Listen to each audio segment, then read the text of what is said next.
देश में लगातार सरकारी नौकरियों में कटौती, मजदूरों का टाइम बढ़ाने को लेकर 12 घंटे, 16 घंटे, कई प्राइवेट कंपनियां इससे ज्यादा घंटों के लिए सरकार से आग्रह कर रही हैं कि घंटे बढ़ाए जाएं।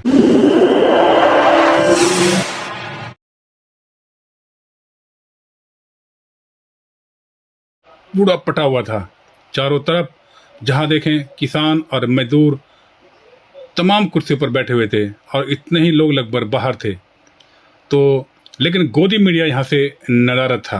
कोई भी किसी भी राष्ट्रीय चैनल का कोई भी रिपोर्टर, कोई भी कैमरा इस पूरे कार्यक्रम में, इस इतने बड़े आयोजन में भी कोई दिखाई नहीं दे रहा था।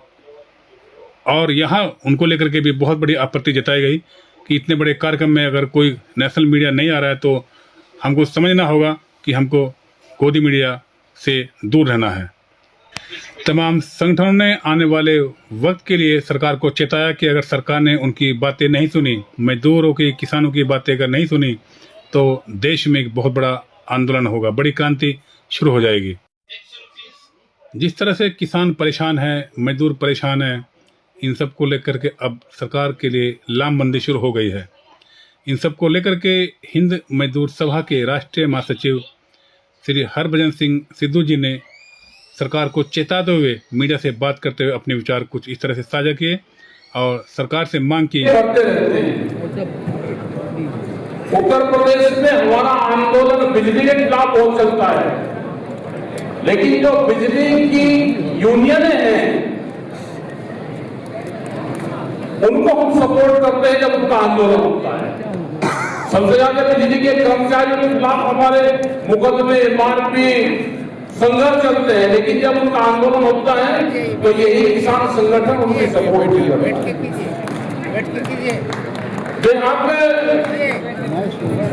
जिसको हम मजदूर कहते हैं, जिसको लेबर कहते हैं, वो गांव का किसान है। जब वो गांव छोड़ के शहर आता है और किसी फैक्ट्री में काम करता है तो वो लेबर कहता है, लेकिन है दोनों एक ही।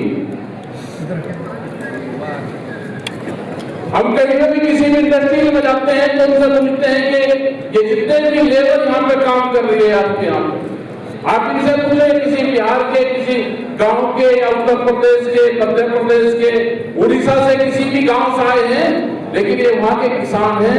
गांव का किसान शहर में आकर मजदूर बनता है, कोई अलग नहीं है। लेकिन जिस तरह की सरकार आई है पूंजीवाद, ये सरकार किसी पार्टी की नहीं है। अगर सरकार किसी पार्टी की होती तो बातचीत भी करती। ये सरकार है पूंजीवाद की और ये लड़ाई इसी के खिलाफ है हमारी। संघर्षों को तेज करना पड़ेगा, आपस में झगड़े कम करने पड़ेंगे। जो जातिवाद का जहर है, जो भाषावाद का है, जो क्षेत्रवाद का है, ये कम करना पड़ेगा। हम सब अभी उत्तर प्रदेश में एक यूनिवर्सिटी बड़ी, रामपुर में बड़ी यूनिवर्सिटी बन रही, उसकी लाइब्रेरी देखोगे तो लाखों किताब उसकी लाइब्रेरी में है। सरकार का फरमान आया क्योंकि उस यूनिवर्सिटी का नाम जौहर यूनिवर्सिटी है। हमने कहा भाई यूनिवर्सिटी को तोड़ने से कोई समाधान हो जाएगा?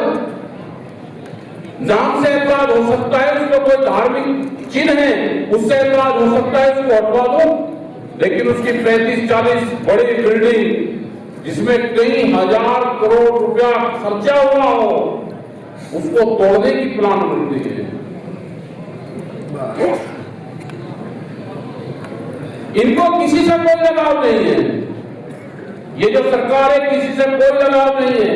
कोई मजदूर हो, किसान हो, भूमिहीन किसान हो, जंगल हो, कोई मंदिर, मस्जिद, गुरुद्वारे, कोई मतलब नहीं है।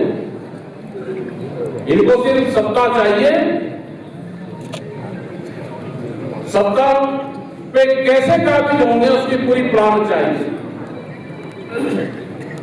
आप करते रहो कि अब की बार इसको हटाएंगे, कहां हट रहे हैं? अब की बार तो नया प्लान आ गया है। जब चुनाव होंगे तो चुनाव में आपके वोट तो जो कोई देगा देगा, अब के तो कैंडिडेटों के पर्चे वापसी हो जाएंगे। इस तरह के उसमें एलिगेशन और प्रेशर बनेगा कि कैंडिडेट जब पर्चा वापसी होता है दूसरा कोई भरी न पाए, फिर कहेंगे देखो जी उसके सामने तो कैंडिडेट ने पर्चा उठा दिया और एक तरफ से जीत गया। नई परिभाषाएं लिखी जाएगी। इस देश को सिर्फ आंदोलन बचा सकता है और कोई नहीं बचा सकता, तो हमको आंदोलनों को मजबूत करना पड़ेगा। जैसे कल हमारे जो बच्चे थे, जब संयुक्त मोर्चे की मीटिंग कल थी तो वे उसमें आए थे।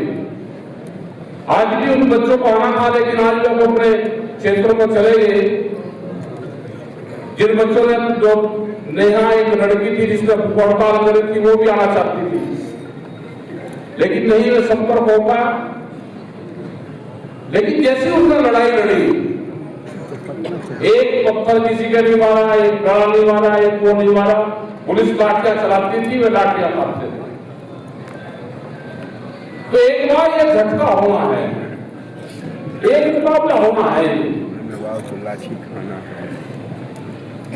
अपने क्षेत्र में बड़ी मीटिंगें करो, अब अपने बैनर पर करो, फिर संयुक्त करो, क्योंकि देश में बहुत बैनर हैं।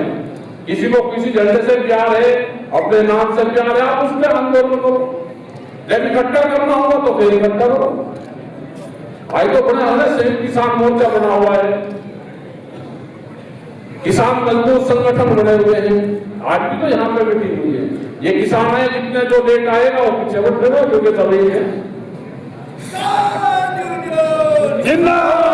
ये, क्योंकि अपने वालों की तो आदत ये है कि ये 7-8 बजे चलेंगे, दिल्ली में जाम मिल जाएगा, 2 घंटे जाम में रहेंगे, फिर 12 बजे आएंगे यहाँ पर। 12 बजे इतना रास्ता नहीं पड़ता।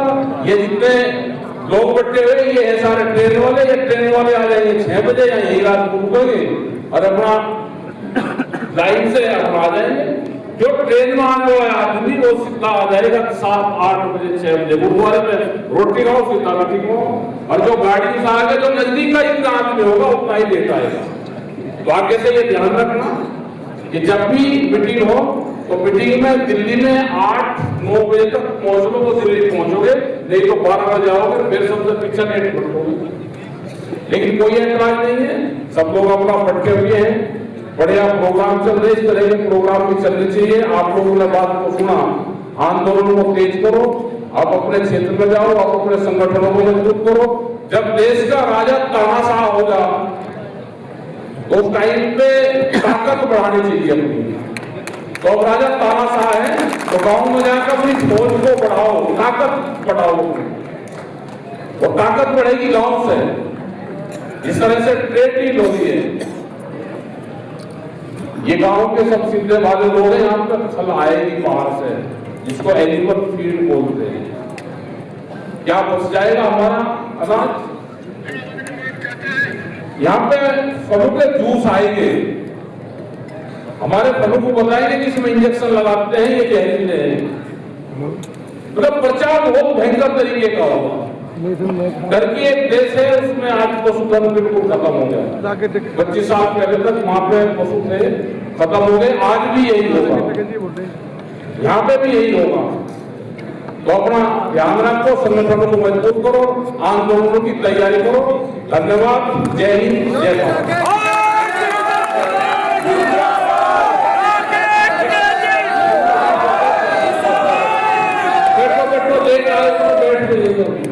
अभी नहीं आना है, ये 2:30 बजे तक खत्म होगा। बैठो